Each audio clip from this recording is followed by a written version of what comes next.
신비화하는 그런 경향이 있습니다. 여러분, 우리 교회, 기독교의 역사를 보면은 예를 들어서 예수님이 고난당하시고 골고다로 올라갈 때 그 비아 돌로로사에서 막 쓰러지고 하실 때 그 얼굴을 닦았던 그 수건이다. 그래가지고 그걸 바티칸에서 그걸 막 사진을 찍어서 내고 이걸 보물로 보관을 하고 그럽니다. 또 어떤 경우에 보면 주님을 덮었던 그 세마포 수의를 보물로 생각하고 그런 분들도 있고, 또 최근에는 보면 여러분 그 아라랏산이라고 추측이 되는 그런 산 위에 옛날에 그 창세기 6장 7장 나오는 그 노아의 방주가 발견이 됐다. 그래가지고 그 노아의 방주 사진을 찍어가지고 막 보도를 하고 막 굉장한 물건 찾았다고 막 그렇게 종교적 신비화 시키는 그런 물건들을 들어 사람들이 제시를 합니다. 지난 시기에는 19세기, 20세기 초에 그 동산 무덤이라 그래가지고 예루살렘 지역에 있는 빈 무덤을 막 찾아다니는 사람들이 있었습니다. 성서 고고학자들이. 예수님의 시신을 누였다가 주님이 부활하셨기 때문에 급자 비어버린 그 empty tomb, 그걸 찾으러 막 다녔습니다.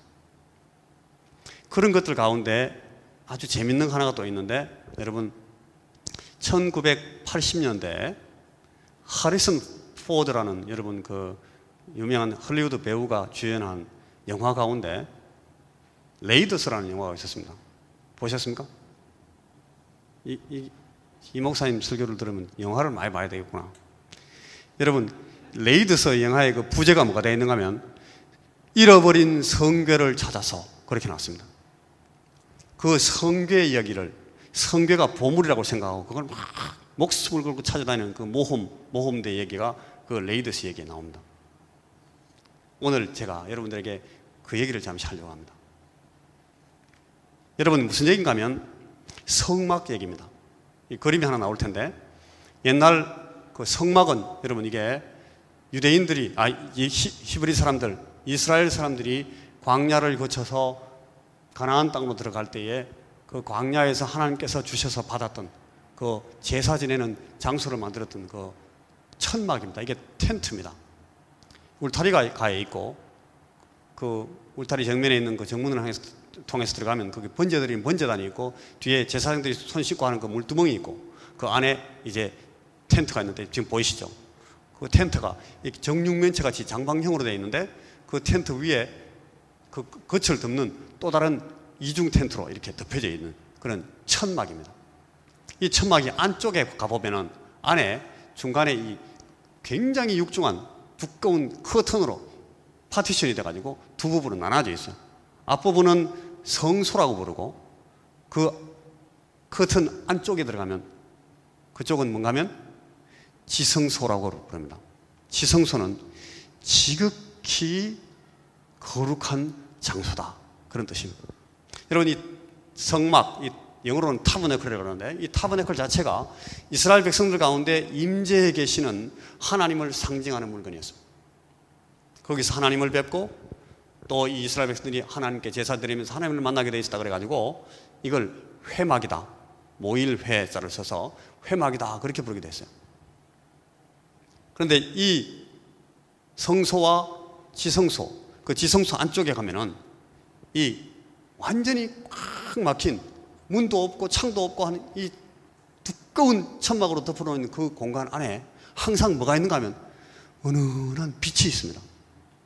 요새처럼 이렇게 전기줄을 넣어가지고 전기를 켠 것도 아닌데 불이 탁 들어와 있습니다. 그게 뭔가 하면 하나님의 임재를 상징하는, 하나님이 거기 계시다 하는 임재를 상징하는 그런 지성소 안에 빛이 있었습니다. 굉장히, 그러니까 분위기가 여러분 상상을 해보시면 아주 엄숙한 그런 굉장히 정말 신비스러운 그런 공간이었습니다. 거기에는 1년에 한 번씩 대제사장이 대속죄일에 한 번씩 거기 들어갔습니다. 근데 거기 들어가면서 잘못 경솔하게 행하다가는 바로 그 자리에서 즉사합니다. 그래서 이 피를 들고 대제사장이 들어갈 때 이 발목 밑에다가 끈을 매가지고 밖에다가 끈 끝을 놓고 한쪽 발에다는 이 방울을 달고 이렇게 조심스럽게 들어갔습니다. 들어가서 거기서 뭐 이렇게 하다가 밖에서 제사장들이 가만히 이렇게 커튼 밖에서 듣고 있는데 아무 소리가 안 나요. 한참 동안 아무 소리가 안 나요. 어떻게 된 거예요? 죽어버린 겁니다. 그러면 밖에 있는 다른 제사장들이 아까 끌고 들어갔던 그걸 끌어내가지고 그 사람을 밖으로 빼냅니다. 왜? 죽었으니까. 이 무시무시한 장소입니다. 그죠? 그만큼 굉장히 하나님의 어떤 임재를 아주 의미롭게 드러내는 그런 자리였습니다. 그래서 이걸 지극히 거룩한 장소다, 지성소다, 쌍툼 혹은 쌍투름이라고 합니다. 영어로는 sanctuary. 여러분, 근데 그 지성소 안에 아주 외경스러운 상자가 하나 놓여 있습니다. 항상. 이게 뭡니까? 아까 우리가 읽었던 본문에 나오는 괴짝이 하나 있어요. 상자는 이 중국 한자말이고 우리말로 하면 그 괴짝인데, 이 괴짝이, 이것도 역시 육면체로 되어 있는 괴짝인데, 그 괴짝이 뭐예요? 그게 언약궤라는 그런 궤입니다. 아까 그 허리슨 포드가 찾아다녔던 그 성궤입니다. 이게 무슨 성궤가 아주 그 제사장들이 이렇게 괴짝 양쪽으로 이렇게 길다란 막대기가 있어서 여기 그림이 또 나오는데, 그 막대기 양쪽 끝에 고리가 있습니다. 그 고리를 이렇게 팔에 끼고 막대기는 어깨에 메고 이렇게 움직이도록 저런 모양으로 되어 있었습니다. 그랬는데 오늘 이 법궤가 무슨 신통력을 발휘하는 줄 알고, 옛날에 그 엘리 제사장이라는 사람의 아들 두 사람, 홈니와 비나스라는 사람이 제사장들인데, 이 사람들이 전쟁 때 자기들이 막 수시에 몰리니까 하나님의 임재를 가지고 들고 나가서 이겨보려고 저 궤를 들고 나갔다가 그 하나님의 법궤가, 언약궤가 전혀 신통력을 발휘해 주지 않아가지고 다 패하고 다 죽고 법궤까지 뺏긴 적도 있었습니다. 저게 무슨 물건일까? 여러분, 이제 본문으로 한번 들어가서 이 언약궤는 무엇이고, 오늘 이 언약궤가 왜 주어지는 것이고, 우리에게는 어떤 메시지를 갖고 오는가 하는 사실을 우리가 한번 지금 살펴보기로 합니다. 히브리서 9장 1절 이하의 본문을 다시 한번 보겠습니다. 본문 우리가 아까 봤으니까, 그러면 여러분, 이게 이제 출애굽기 25장으로 가면 이 법궤가 어떻게 주어지는지를 볼 수가 있게 돼요. 출애굽기 25장, 이 언약궤를 제작할 때 그 상황으로부터 그 모양을 볼 수가 있는데, 여러분, 성막을 제작하는 이 디테일이 쭉 나오는 제일 처음에 이 언약궤 제작 매뉴얼이 먼저 나옵니다. 출애굽기 25장 1절. 없어요? 출애굽기 25장에 보면, 제가 제 성경으로 읽어드리겠습니다. 출애굽기 25장 1절에 보면 이런 말씀이 있어요. 여호와께서 모세에게 일러 가라사대 이스라엘 자손에게 명하여 내게 예물을 가져와라. 무슨 예물을 가져오라 하는가 하면, 이제 이 성막을 만들고 성막에 쓰여질, 성막 안에 있는 그런 부품들을 만드는 그런 여러 가지 필요한 것들을 이제 헌물로 헌상하라 그랬습니다. 그 10절에 보면 제일 먼저 법궤, 이 언약궤를 만드는 제작법이 나오는데, 그들은 조각목으로 궤를 짓게 해라. 조각목이 뭔가 하면 요새 말하면 그 아카시아 나무입니다. 아카시아 계통의 나무 그 조각으로 궤를 만들고 그걸 금으로 쌉니다. 정금으로. 그리고 고리가 달린 채를 따라서 들고 나갈 수 있도록 그렇게 만들었습니다. 아까 제가 말씀했던 것 같습니다. 그리고 그 궤 위에다가, 그 상자 위에다가 넓다랗게 쟁반 같은 큰 판을 만들어서 그걸 쳐서 만들어서 거기 덮어놓고, 그 덮은 이 베이신을 속죄소라고 그렇게 부르고, 그 속죄소의 양편에 아까 그 그림처럼 서 있는 케루품이라고 하는데, 케루빔, 천사들의 모양을 두 개 탁 이렇게 세워놨어. 그리고 그 천사들이 얼굴이 앞으로 향하고 그 팔들이 이렇게 서로 연결되어 있게 이렇게 딱 만들어놨습니다. 그리고 그 25장 21절과 22절 보면 그렇게 되어 있어요. 속죄소를 궤 위에 얹고 내가 네게 줄 증거판을 궤 속에 넣어라. 거기서 내가 너와 만나고 속죄소 위, 곧 증거 궤 위에 있는 그 두 그룹 사이에서 내가 이스라엘 자손을 위하여 네게 명할 모든 일을 네게 이루리라. 그러니까 여러분 이 상자를 만들어 했는데 상자를 보통 만들면 그 어디다 씁니까? 그 상자를? 상자를 뭐 하려고 만들죠? 보통은 제가 생각해보면 한 3가지 정도 누구나 알 수 있는 용도가 있어요. 하나는 거기다가 물건을 넣어서 보관합니다. 또 어떤 경우에는 거기다가 물건을 정리합니다. 정돈하기 위해서 거기 넣습니다. 중요한 물건. 그리고 3번째는 이런 상자에다가 물건을 넣어가지고 이걸 숨깁니다. 이런 용도를 통해서 이 괴짝들을 쓰는데 여러분 오늘 이 언약궤는 어떤 목적으로 이걸 만들려고 그랬다고요? 거기에 뭘 넣어두려고? 내가 너에게 줄 증거판을 넣어두려고 그렇게 만들었던 거예요. 그러니까 하나님께서 이 모세에게 전달하시는 증거판, 돌판을 넣어두기 위해서 만들었습니다. 이게 이 괴짝을 처음에 디자인하신 목적입니다. 근데 나중에 보니까 그 속에 2가지가 더 들어갑니다. 아까 우리가 읽었던 그 본문 히브리서 9장 말씀에 보니까 거기 뭐와 뭐가 더 있어요? 돌비하고 또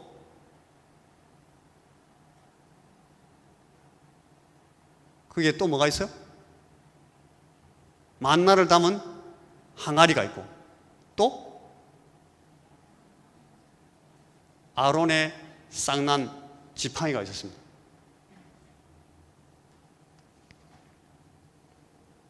거기 3가지가 들어가 있는 겁니다. 아주 심상치 않은 물건들 같은데 간단해 보이는 물건이 아닙니다. 물론 그 허리슨 포드와 그 동료들이 목숨을 걸고 찾아낼 만큼 그렇게 아주 무지막지한 값이 나가는 그런 보물 같아 보이지는 않는데 이게 좀 심상치 않습니다. 여기 오늘 메시지가 있습니다. 이것들이 뭐냐?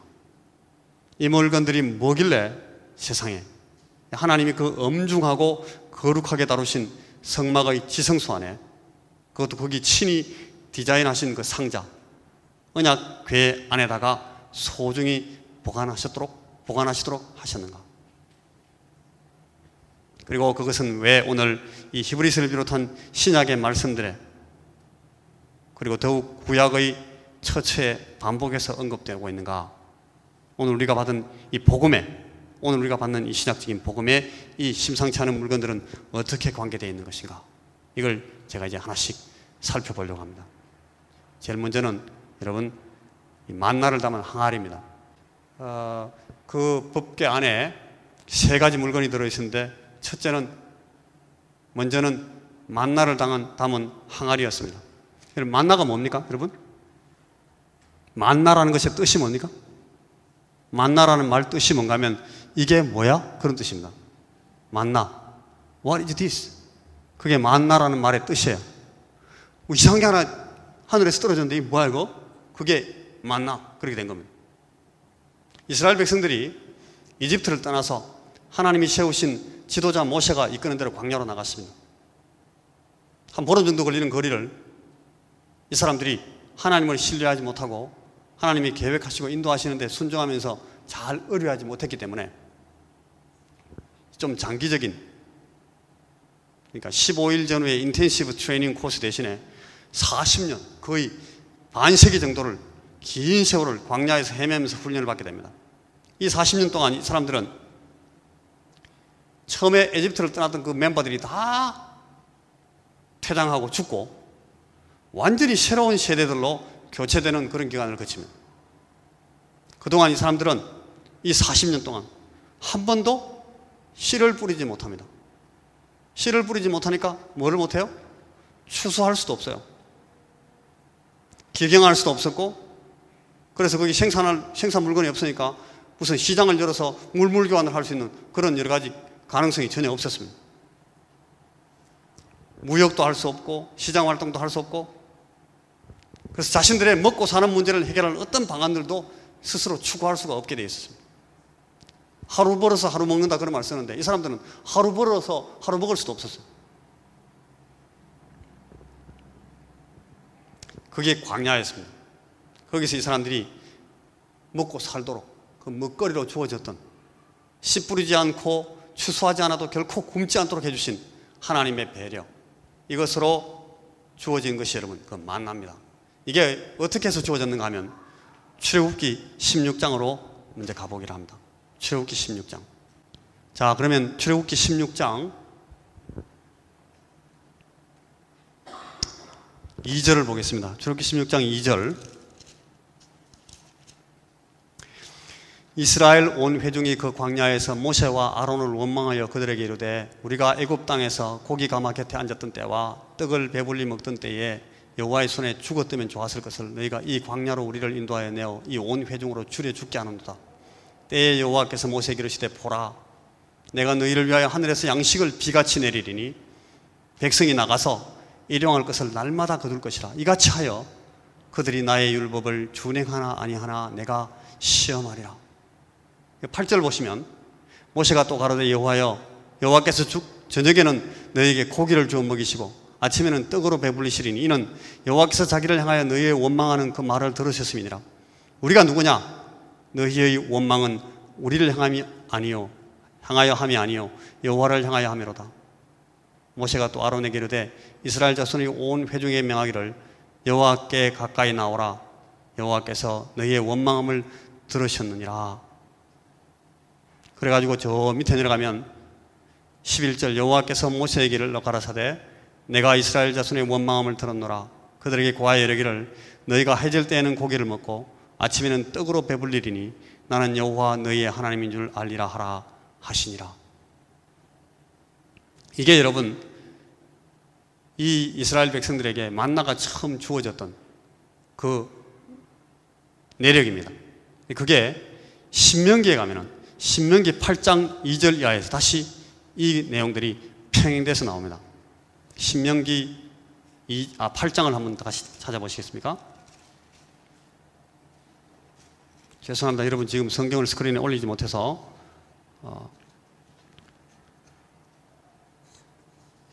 신명기 8장 2절에 이런 말씀이 나옵니다.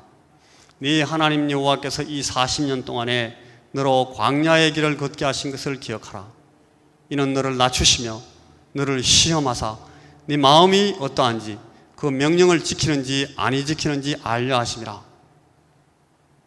너를 낮추시며 너로 줄이게 하시며 또 너도 알지 못하며 내 열조도 알지 못하던 만나를 네게 먹이신 것은 사람이 떡으로만 사는 것이 아니요 여호와의 입에서 나오는 모든 말씀으로 사는 줄을 너로 알게 하려 하심이니라. 이 40년 동안에 네 의복이 헤어지지 아니하였고 네 발이 부르지 아니하였느니라. 그리고 14절로 넘어가면 그 뒤에 14절에 이런 말씀이 나와요. 두렵건대 네 마음이 교만하여 네 하나님 여호와를 잊어버릴까 하노라. 여호와는 너를 애굽 땅 종되었던 집에서 이끌어내시고 너를 인도하여 그 광대하고 위험한 광야 곧 불뱀과 정갈이 있고 물이 없는 간조한 땅을 지나게 하셨으며 또 너를 위하여 물을 굳은 반석에서 내셨으며 내 열조도 알지 못하던 만나를 광야에서 네게 먹이셨나니 이는 다 너를 낮추시며 너를 시험하사 마침내 네게 복을 주려 하심이었느니라. 이제 나왔다 말씀. 이게 8장 16절 말씀입니다. 여러분 만나가지고 아주 신비롭고 기이한 양식으로 역사상 그 어떤 다른 사람들도 맛본 적이 없는 정말 놀라운 양식이고 음식물이었다는 점은 분명한데 오늘 읽어보니까 이 만나가 주어지는 그 장면, 그 계기가 이 분위기가 좀 그렇게 축제 분위기거나 무슨 축복의 분위기가 아닌 것 같아요. 그죠? 이게 주어진 계기가 뭐예요? 이 온 회중이 광야에서 모세와 아론을 막 원망했어요.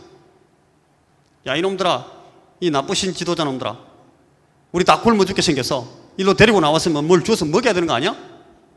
적어도 집에서는 안 굶고 우리 살았는데 그때보다는 더 잘 먹여줘야 되는 거 아니야? 이거 지금 이래가지고 네가 우리 지도자라고 할 수 있어? 하나님 계시면 나와보시라 그래. 먹여줘야 하나님이지. 막 이렇게 소리를 지르는 겁니다. 말이 이렇게 막 나가다 보니까 아주 분위기가 굉장히 무시무시해졌습니다만 여러분 단적으로 말하면 그대로입니다. 하나님에 대한 불신과 원망 때문에 확 데모하니까 거기 하나님께서 이 만나를 주신 겁니다. 그래서 출애굽기 16장 4절에 그때에 그때 여호와께서 모세에게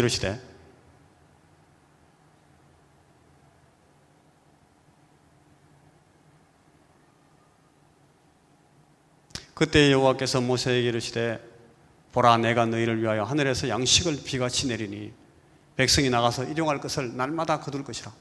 이같이 하여 그들이 내 율법을 준행하나 아니하나 내가 시험하리라. 여러분, 시험입니다. 시험. 만나는 시험으로 주어진 겁니다. 뭘 시험하는 겁니까?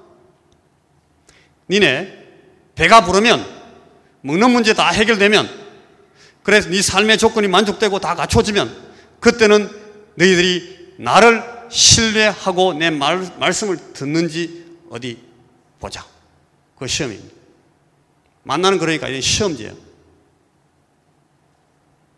하나님은 이걸 항아리에 담아가지고 언약궤 안에 넣으라고 모세에게 말씀하셨습니다. 만나가 이런 모양으로 항아리에 담겨서 이제 아까 말했던 그 언약궤 안으로 들어갔습니다. 거기 두 번째 물건 뭡니까? 아론이라는 사람이 내놓았던 그 지팡이입니다. 살구나무 지팡이인데 이 살구나무 지팡이에서 싹이 텄습니다. 지팡이가, 뿌리도 없는 지팡이가 싹이 났어요. 이걸 우리가 민수기 17장에서 자세하게 볼 수 있습니다. 민수기 17장 1절부터 말씀을 제가 또 여러분들에게 읽어드리겠습니다. 민수기 17장입니다. 예, 이건 지팡이 스토리입니다. 여호와께서 모세에게 말씀하여 이르시되 너는 이스라엘 자손에게 말하여 그들 중에서 각 조상의 가문을 따라 지팡이 하나씩을 취하되 곧 그들의 조상의 가문대로 그 모든 지휘관에게서 지팡이 12를 취하고 그 사람들의 이름을 각각 그 지팡이에 쓰되 레위의 지팡이에는 아론의 이름을 써라. 이는 그들의 조상의 가문의 각 수령이 지팡이 하나씩 있어야 할 것입니다. 그 지팡이를 회막 안에서 내가 너희와 만나는 곳인 그 전국의 앞에 두라. 내가 택한 자의 지팡이에는 싹이 나리니 이것으로 이스라엘 자손이 너희에게 대하여 원망하는 말을 내 앞에서 그치게 하리라. 모세가 이스라엘 자손에게 말하며 그들의 지휘관들이 각 지파대로 지팡이 하나씩을 그에게 주었으니 그 지팡이가 모두 12이라. 그 중에 아론의 지팡이가 있었더라. 모세가 그 지팡이들을 증거의 장막 안에 여호와 앞에 두었더라. 이튿날 모세가 증거의 장막에 들어가 본 적 레위 집을 위하여 낸 아론의 지팡이에 움이 돋고 순이 나고 꽃이 피어서 살구 열매가 열렸더라. 모세가 그 지팡이 전부를 여호와 앞에서 이스라엘 모든 자손에게 가져오매 그들이 보고 각각 자기 지팡이를 집어들었더라. 여호와께서도 모세에게 이르시되 아론의 지팡이는 정극의 앞으로 돌아가져다가 거기 간직하여 반역한 자에 대한 표징이 되게 하여 그들로 내게 대한 원망을 그치고 죽지 않게 할지니라. 이 얘기 어떤 얘기인가 하면 방금 우리가 읽은 그 17장 바로 앞에 16장 스토리를 보면 이 내용이 쭉 나옵니다. 모세와 인척이었던 그 레위 지파 사람 중에 고라, 아니 이름이 좀 고약한데 이 고라라는 사람이 있었어요. 이 사람이 자기 동료 친구들 중에 나단이라는 사람도 있고 아비람이라는 사람도 있고 온이라는 사람도 있었는데 이런 사람들을 데리고 하나님이 세우신 지도자 모세에게 반대해서 쿠데타를 일으킵니다. 야, 맨날 왜 니만 대장질하냐? 나도 할 수 있다고 생각한다. 나도 배울 만큼 배웠고 경험할 만큼 해봤고 너 정도는 아주 우습다고 할 만큼 나도 카리스마도 있다. 난 리더십도 좋다고 생각한다. 어디 한번 나하고 겨뤄보자. 이래가지고 이 고라를 비롯한 이 사람들이 막 모세에게 달려들었습니다. 이 일이 있자 거기에 모세가 하나님 앞에 나가서 엎드립니다. 하나님 앞에 나가서 여러분 이 모세가 얼마나 스트레스가 됐겠습니까? 얼마나 무서웠겠습니까? 이 모세가 아마 마음 한구석에 이런 마음이 들었을지도 몰라요. 아이고 하나님 이거 잘된 거 아닙니까? 이참에 나도 한번 하나님 좀 바꿔보시면 좋겠습니다. 뭐 저는 사실 너무 힘들고 부담스럽습니다. 이거 하기 싫은데 저 사람 잘 하겠다니까 한번 시켜보시죠. 하나님 저 아니라 누구라도 정말 말 안 듣습니다. 이스라엘 백성들 제가 하나님 시킨 대로 다 해서 암만 해 보여도 말 안 듣잖아요. 하나님 자들 한번 시켜보시죠. 아마 모세가 그런 생각이 났을지도 몰라요. 하나님이 그런 모세가 그래도 하나님 앞에 가서 엎드렸습니다. 그래서 이 모세가 굉장히 온유한 사람이다, 겸손한 사람이다, 그런 평가를 나중에 받아요. 그 일에 대해서 하나님이 굉장히 노하십니다. 이 고라 일당의 반역에 대해서 하나님이 아주 심각하게 대하십니다. 그리고 아까 말했던 그 네 사람의 지도자와 함께 했던 250명 사람들이 산채로 땅이 쫙 입을 벌려가 그대로 그냥 생매장을 해버립니다. 하나님 모든 백성들 보는 앞에서. 그 일이 있자 이 백성들 가운데 어떤 사람들이 아이고 우리 백성들을 총화단결을 해야 될 이 지도자가 말이야 그 달라든다고 그 사람들하고 싸우니까 야당도 없게 만들고 막 이러니까 말이지 이 백성 우리가 이렇게 살아남겠냐고 250명 다 때려잡고 말이지 이래가지고 무슨 지도자가 되냐고 또 막 원망을 또 했어요. 친척들하고 막 친구들 다 나와서 막 그랬겠죠. 그러니까 또 하나님이 거기 또 하나님께서 노하셔가지고 거기 연병이 확 퍼집니다. 그래가지고 그 자리에서 한 15,000, 한 1만 5천 명 정도가 죽습니다. 그 당시에 이스라엘 백성들의 인구의 한 1% 정도가 하루에 그냥 벌받아 죽는 겁니다. 그러고 나서 방금 우리가 읽었던 그 17장입니다. 그러니까 여기 12개 지파 대표들이 지팡이를 전부 다 그 지파 대표 지팡이를 하나씩 전국 앞에 갖다 놓고 누가 하나님이 지명하시고 지도력을 위임하신 그 지도자인지를 눈 부릅뜨고 한번 봐라 해가지고 하나님께서 프레젠테이션 하는 겁니다. 전부 다 하나씩 다 자기 이름 다 써가지고 각 지파별로 지파 대표가 이름을 써가지고 전부 다 12개를 갖다 놨습니다. 그 중에 누구께 있어요?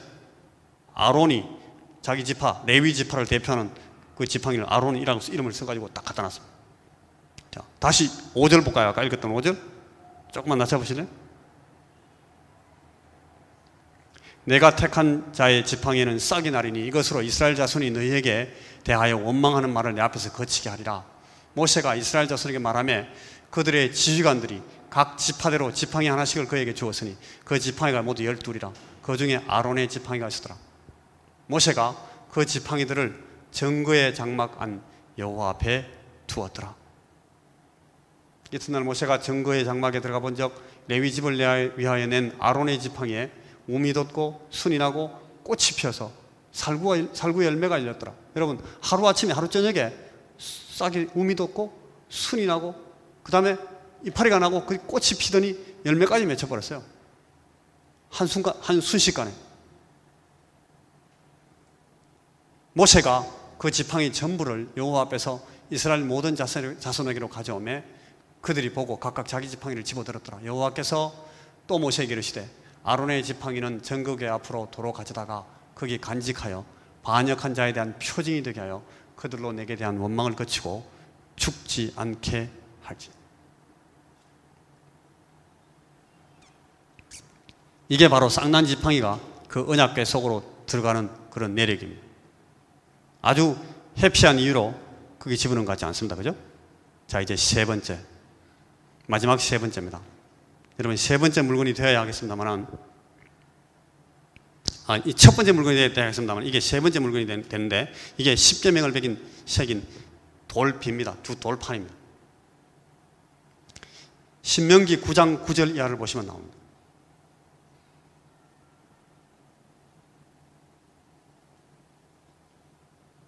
그때 내가 돌판들 곧 여호와께서 너희와 세우시는 언약의 돌판들을 받으려고 산에 올라가서 40주 40야를 산에 머물며 떡도 먹지 아니하고 물도 마시지 아니하였더니 여호와께서도 돌판을 내게 주셨나니 그 돌판의 글은 하나님이 손으로 기록하신 것이요 너희의 총회 날에 여호와께서 산상 불 가운데서 너희에게 이르신 모든 말씀이니라. 40주 40야를 지난 후에 여호와께서 내게 돌판 곧 언약의 두 돌판을 주시고, 모세가 하나님으로부터 십계명을 받아 나오는 장면입니다.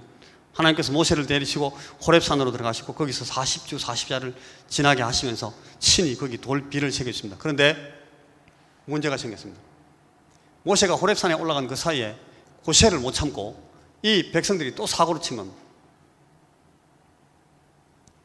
9장 12절 보니까 내게 이르시되 일어나 여기서 속히 내려가라. 내가 애굽에서 인도하여 낸 네 백성이 스스로 부패하여 내가 그들에게 명령한 도를 속히 떠나 자기를 위하여 우상을 부어 만들었느니라. 여호와께서도 내게 말씀하여 이르시되 내가 이 백성을 보았노라. 보라, 이는 목이 고든 백성이니라. 나를 막지 말라. 내가 그들을 멸하여 그들의 이름을 천하에서 없애고 너를 그들보다 강대한 나라가 되게 하리라 하시기로. 내가 돌이켜 산에서 내려오는데 산에는 불이 붙었고 언약의 두 돌판은 내 두 손에 있었느니라. 16절. 하나님이 너무너무 화가 나셔가지고 이 백성들을 다 진멸하려고 하십니다. 그리고 이스라엘 백성들을 대신해서 모세를 통해서 새로운 부족을, 모세족을 만드시겠다는 겁니다. 거기 모세가 두 돌판을 들고 내려와서는 이걸 이스라엘 백성들에게 확 던져서 깨뜨려버립니다. 16절.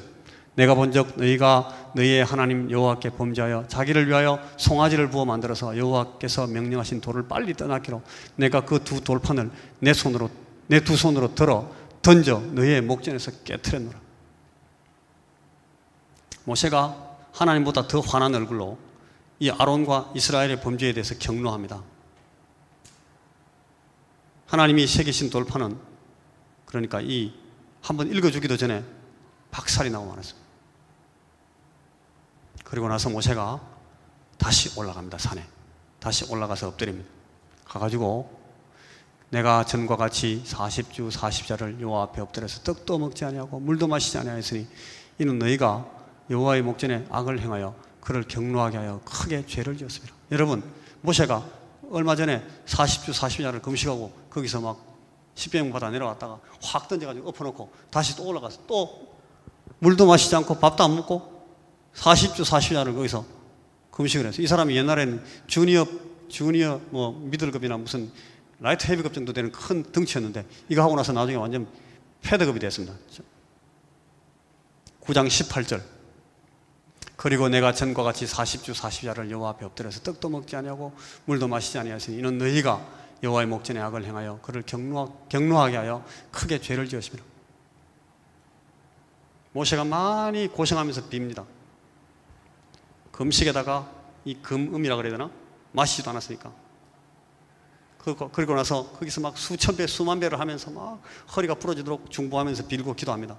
하나님, 이 백성들을 한 번만 더 봐주십시오. 내 형 아론을, 저 무식한 내 형님을 좀 용서해 주십시오. 거기 유명한 기도가 나옵니다. 하나님, 이렇게 나가시면 하나님 화내시면 뭐 화내셔도 됩니다. 근데 저 바깥 동네 사람들이 하나님 보고 뭐라고 하겠습니까?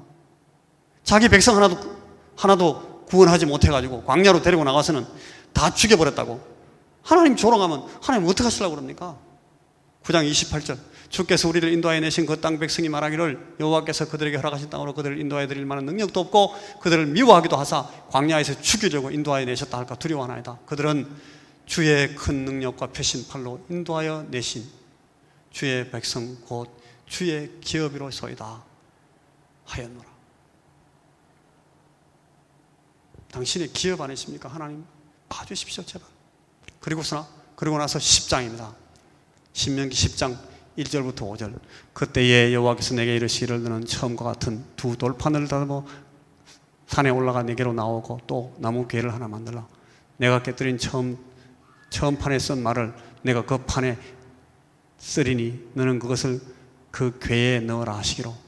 내가 조각목으로 궤를 만들고 처음 것과 같은 돌판 둘을 다듬어 손에 들고 산에 오르매 여호와께서 그 총회의 날에 산 위 불 가운데에서 너에게 이르신 십계명을 처음과 같이 그 판에 쓰시고 그것을 내게 주시기로.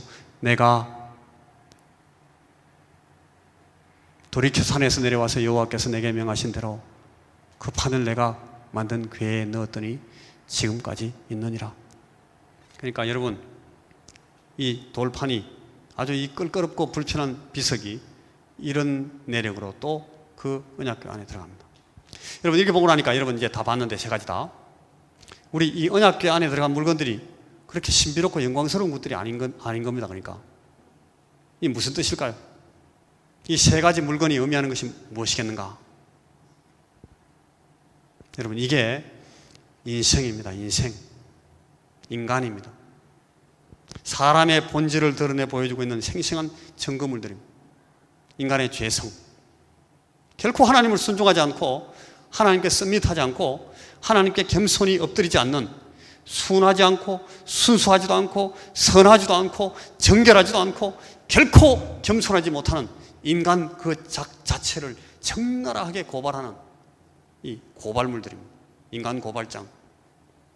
인생들의 본질에 대한 소송장들이 그 언약궤 안에 하나씩 들어가는 거예요. 그걸 하나님의 임재가 항상 있는 그 지성소 안에, 그 생추어리 안에 매일 매순간 하나님의 목전에 우리 인간의 본질과 본성과 그 본 모습을 드러내는 물건으로 있는 겁니다. 아무도 속일 수 없고 아무도 인간을 달리 변호할 수 없는 이 고발장과 증거가 그 어미로우신 하나님의 눈앞에 딱 진열되어 있는 거예요. 하나님이 이걸 보실 때마다 어떻게 했습니까? 하나님은 이 인생들의 죄와 죄성에 대해서 어떻게 하셔야 됩니까? 하나님의 약속은 이겁니다. 하나님의 율법은 이걸 말합니다. 아무도 살 수 없다. 이 죄를 해결하지 않고서는 누구도 피할 수 없다.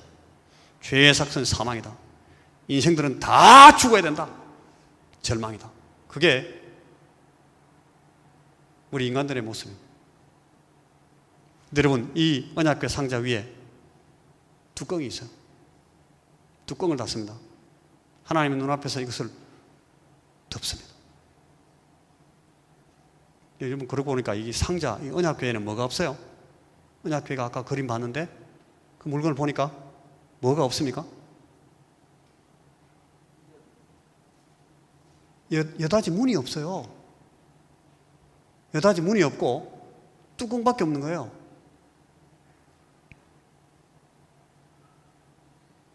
이 상자에는 문이 없습니다. 뚜껑을 딱 덮으면 그걸 끝입니다. 다른 여닫이가 없어요. 뚜껑이 움직이지 않는 한 그 속을 드러낼 어떤 방법도 없습니다. 뚜껑이 뭐였어요? 아까 보니까, 아까 히브리서 오늘 본문에 보니까 그 내용은 속죄소를 덮는 그 속죄소하고 덮는 속죄소 옆에 있는 두 개의 그 케루빔 천사들의 상입니다. 그걸로 딱 덮었습니다. 피를 붓기 위해서 만들어 놓은 그 베이신입니다. 그걸 뭐라고 불렀어요? 그 부분을, 뚜껑이라고 그러지 않고 속죄소라고 불러요. 속죄소. 그게 뭐를 붓는 것이라고요? 피를 붓는다고요. 피는 원래 여러분 제사에서 쓰지 않습니다. 근데 여기만 죽은 짐승, 제물로 죽은 짐승의 피를 가져다가 그 속죄소 위에 붓는 거예요. 이 속죄소를 다른 성경의 다른 부분에서 시은좌라 그래요. 시, 베풀 시, 은혜 좌, 자리 좌, 시은좌, 은혜를 베푸시는 자리. 우리가 지난주, 거지난주 설교했던 내용들하고 쭉 연결되는 내용입니다. 여러분, 이게 이 상징, 이 그림의 뜻을 이해하시겠습니까? 우리가 어떻게 하나님을 만나는지, 저와 여러분이 어떻게 하나님의 임재 안에 들어갈 수 있는지, 우리가 모두 하나님의 사죄와 구원의 은총 안에 어떤 모양으로 들어갈 수 있는지, 이걸 보여주는 아주 드라마틱한 그림입니다. 저와 여러분, 우리의 불순종과 반역, 우리의 원망과 불평, 우리의 욕하고 대들고 구태타하고 하나님의 말씀과 하나님의 법을 귓등으로도 듣기를 싫어하고 은혜의 자리를 만들어서 나오라고 부르는데 송아지 짐승 우상 만들어가지고 들고 나오면, 이게 인간 자체의 모습입니다. 하나님에 대한 배역과 배신 그 자체입니다. 그게 인간입니다. 그게 여러분 접니다. 그게 여러분 자신들입니다. 아무도 부인할 수 없는, 누구도 토론할 수가 없는 증거들이 하나님의 눈앞에 딱 매일 매순간 진열되어 있습니다. 하나님 임재 앞에 있습니다. 하나님은 당연히 이 죄악을, 이 우리의 죄성에 대해서 칼을 꽂아야 됩니다. 우리는 다 쪼개지고 다 찢어져서 마땅한 죄인들입니다. 우리가 우리 자신을 알고 하나님이 그런 우리를 너무 잘 알고 있습니다. 하나님이 칼을 뽑고 칼을 내리치시려고 그 증거물들 위에 칼을 꽂으려고 하나님께서 우리 인간을 향해서 심판의 칼을 내들고 내리치시려고 하는 순간에 여러분, 거기 그 궤짝 위에 피가 흥건히 보져 있는 거예요. 뭐지 이거? 피, 죽음, 죽어 있습니다. 그 죄를 다 뒤집어 쓰고 생명이 죽어 있습니다. 비수를 꽂고 내리치려는 순간에 거기 이미 예수의 죽음이 놓여 있습니다.